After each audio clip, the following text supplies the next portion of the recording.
Hello, listeners. Welcome to Hear Me Speak. Um, I'm going to be talking about the COVID-19 pandemic, looking at some of the conspiracy theories that I've actually heard and come across, which are just crazy. But I'm sure you guys have probably heard worse. So please feel free to, leave me comments in the comment section and let us know. Let me know at least, what kind of conspiracy theories have you come across and have heard, especially about this pandemic. But I wanted to start by saying that obviously the COVID-19, that when it comes to conspiracy theories, the virus doesn't care, what you believe. It doesn't care, if you're religious or not religious. It doesn't care what faith you are affiliated with.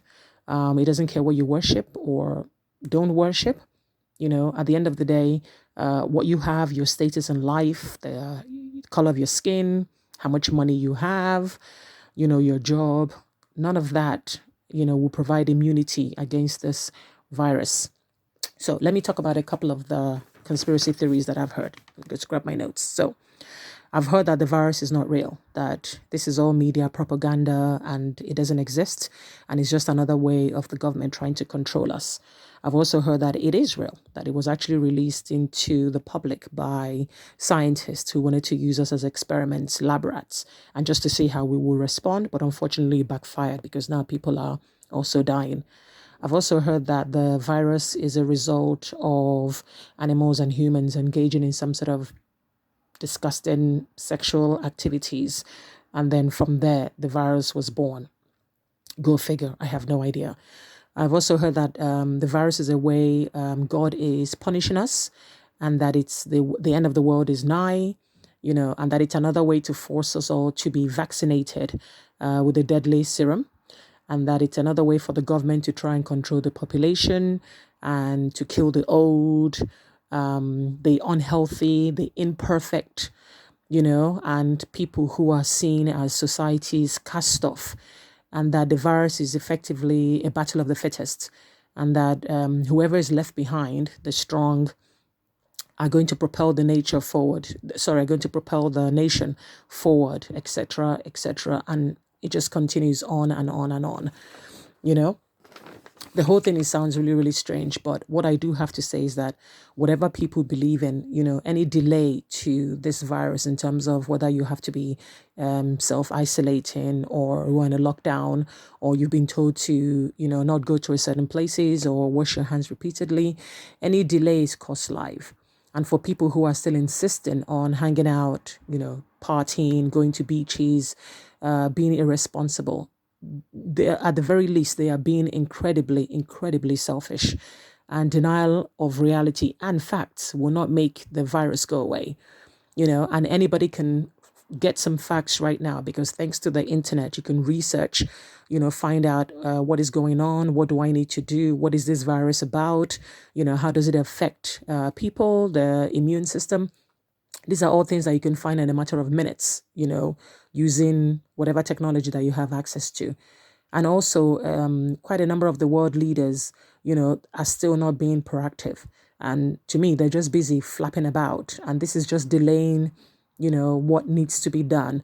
And effectively, they're still putting people's lives at risk and in grave danger, So we are thankful. I'm grateful that every day brings new development. Unfortunately, it might seem like it's still bad news, but I'm very hopeful that, the doctors and the scientists and all the people who are trying to, stop this pandemic or find a cure.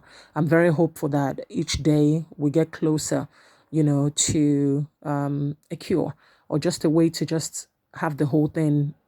What's the word I'm looking for when they talked about flattening the curve? Yes, that's it.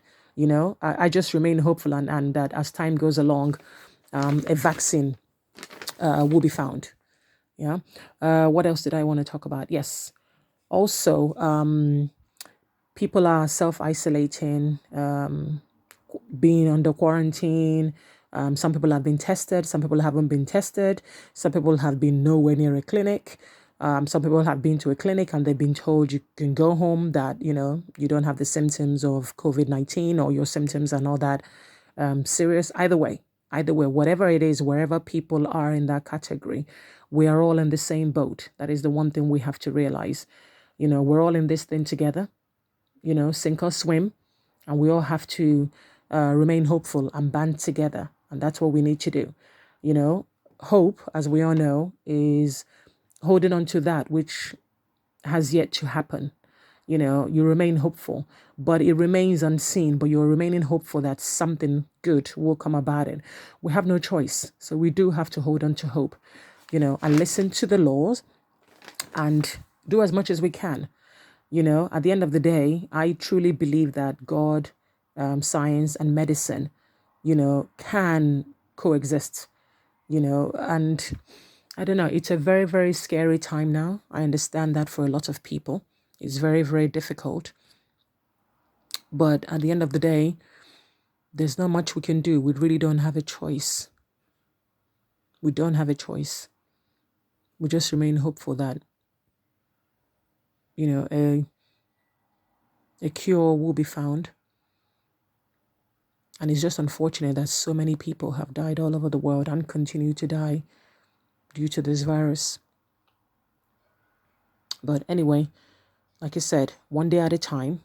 Leave me any comments below, whatever conspiracy theories that you've heard or however way you're feeling about this virus.